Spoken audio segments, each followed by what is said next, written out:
रंजीत सिंह। आज हम बात करेंगे क्लास 11th बायोलॉजी के 3rd चैप्टर की बात कर रहे थे हम, प्लांट किंगडम।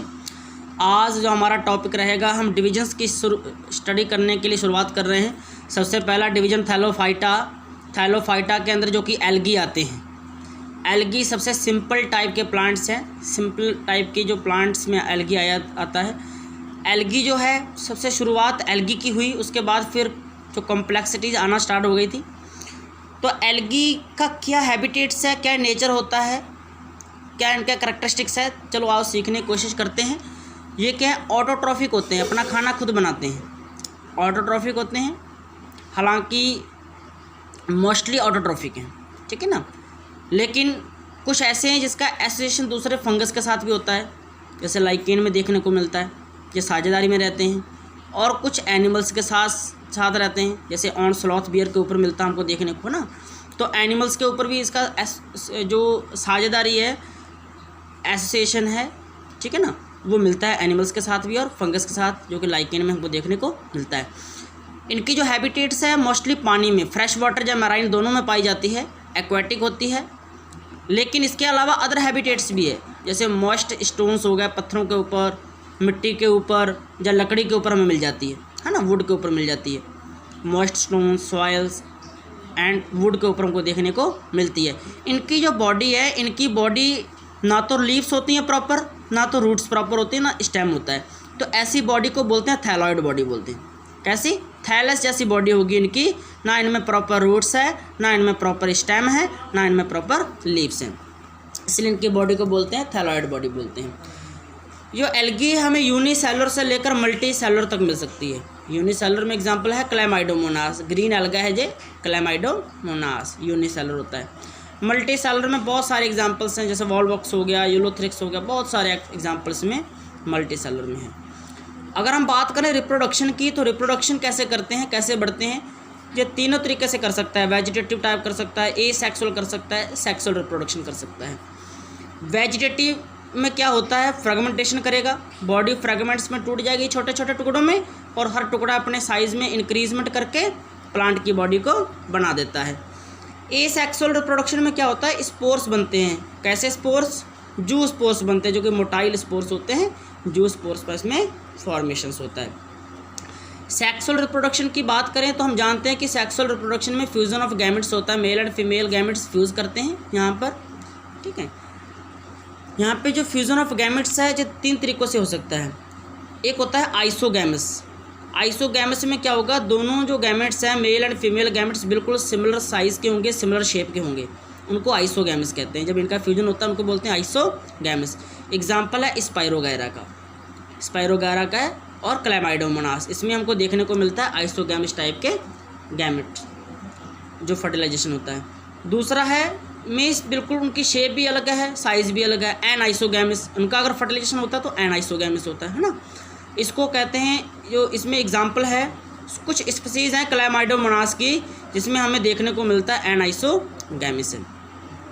थर्ड जो हमें फर्टिलाइजेशन हमको देखने को मिलता है फ्यूजन ऑफ गैमेट्स, वो ऊगैमस टाइप। इसमें फीमेल का गैमेट बड़ा होगा और मेल का छोटा होगा, मेल गैमेट छोटा होगा, फीमेल गैमेट्स वहाँ पे बड़ा होगा, ठीक है। तब वहाँ पे फ्यूजन होता है, तो इस प्रोसेस को ऊगैमस कहते हैं, ऊगैमस टाइप ऑफ फर्टिलाइजेशन, है ना। इसमें एग्जांपल है वॉलवॉक्स और फ्यूकस का एग्जांपल आप हमें दिया हुआ है। यहाँ पे हम बात करेंगे इकोनॉमिक इम्पोर्टेंस की। जो एल्गी है इसकी इकोनॉमिक इम्पोर्टेंस क्या है, तो इकोनॉमिक इम्पोर्टेंस सबसे पहली तो वह है कि जितनी भी अर्थ के ऊपर CO2 फिक्सेशन होता है, कार्बन डाइऑक्साइड फिक्सेशन होता है फोटोसिंथेसिस के जरिए, वो अर्थ में जितनी टोटल होती है उसकी आधी जो हाफ है वो एल्गी करती है। आप मान लो जितने भी प्लांट्स अर्थ के ऊपर हैं, आधी CO2 फिक्सेशन कौन करता है, एल्गी सिर्फ करती है, एल्गी, बाकी आधी दूसरे प्लांट्स करते हैं। तो बहुत बड़ा योगदान है यहाँ पे ऑक्सीजन का फॉर्मेशन करने में, ठीक है ना, समझ सकते हैं हम यहाँ पर।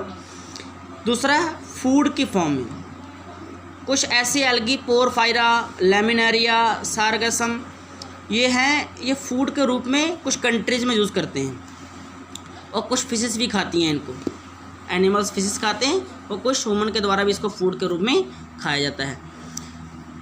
कुछ ऐसी एल्गी होती हैं जो कि हाइड्रोकोलाइट्स की फॉर्म में यूज़ करते हैं। हाइड्रोकोलाइट्स एक ऐसा केमिकल होता है जो कि वाटर होल्डिंग सब्सटेंस होता है, जितने भी पैडी फील्ड होते हैं, जो क्रॉप होती खेती होता है, खेती में जो खेत में डालते हैं इसको, वाटर होल्डिंग सब्सटेंस है।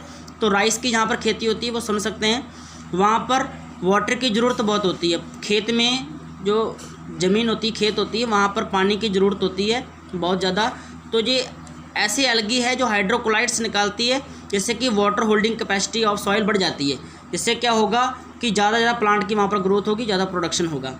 यहाँ पे इसमें एग्जांपल जैसे कि एल्जिन का यूज़ होता है, ब्राउन एल्गी, एल्जिन, कैराजिन जो कि रेड एल्गी है, इनका यूज़ किया जाता है एज अ हाइड्रोकोलाइट्स। इसके अलावा इसकी और इकोनॉमिक इम्पोर्टेंस है अगार मीडियम बनाने के लिए। अगार मीडियम जो कि माइक्रोबायोलॉजी में यूज़ होता है माइक्रोब्स को ग्रो करवाने के लिए। ये अगार एक ऐसा मीडियम होता है, आप इसे जब गर्म करोगे तो पानी की तरह चेंज हो जाएगा, और जब ठंडा हो जाएगा तो बिल्कुल सॉलिड सरफेस बन जाएगी। तो पेट्री डिश में क्या होता है कि इसको अगार मीडियम को इसको हीट करके गर्म करके डाल देते हैं, जिससे कि हमें एक सरफेस मिल जाती है। और इस सरफेस के ऊपर, क्योंकि इसके अंदर बहुत सारे न्यूट्रिएंट्स होते हैं, इस अगार के ऊपर हम क्या करते हैं, इस तरीके से हम स्टिकिंग करके माइक्रोब्स को ग्रो करवाने के लिए एक सरफेस एरिया हमें मिल जाता है। माइक्रोबायोलॉजी लैब के अंदर हम अगार का यूज़ करते हैं। इस अगार को बनाने वाले जो स्पीसीज़ है वो कि जेलेडियम जैसे हो गया और ग्रेसिलेरिया, ये जो है हमारी ये वैरायटीज़ हैं। इसकी जो स्पीसीज़ हैं अगार की, अगार को बनाने के लिए एल्गी की, उसके एग्जांपल्स हैं। अब इनके अलावा जो प्रोटीन रिच सप्लीमेंट, ऐसे एल्गी भी होती है जो कि प्रोटीन रिच मीन्स ऐसा सप्लीमेंट देता है जिसमें बहुत ज़्यादा प्रोटीन होता है।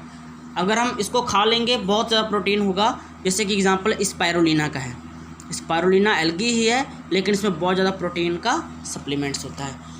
अब इसके अलावा जो है हम इसकी क्लासेस की स्टडी करेंगे। थैलोफाइटा डिवीज़न की क्लासेस हैं, 3 क्लासेस हैं एल्गी की, जहाँ पर क्लोरोफाइसी, फियोफाइसी, रोडोफाइसी।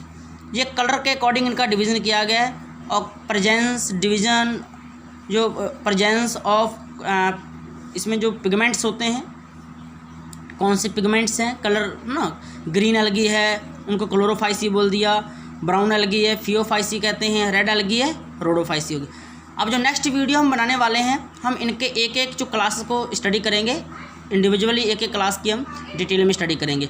कैसी हैबिटेट्स है, क्या एग्जांपल्स हैं, कैसा रिप्रोडक्शन करते हैं, सारा इसमें हम एक एक करके स्टडी करने की कोशिश करेंगे। Thank you.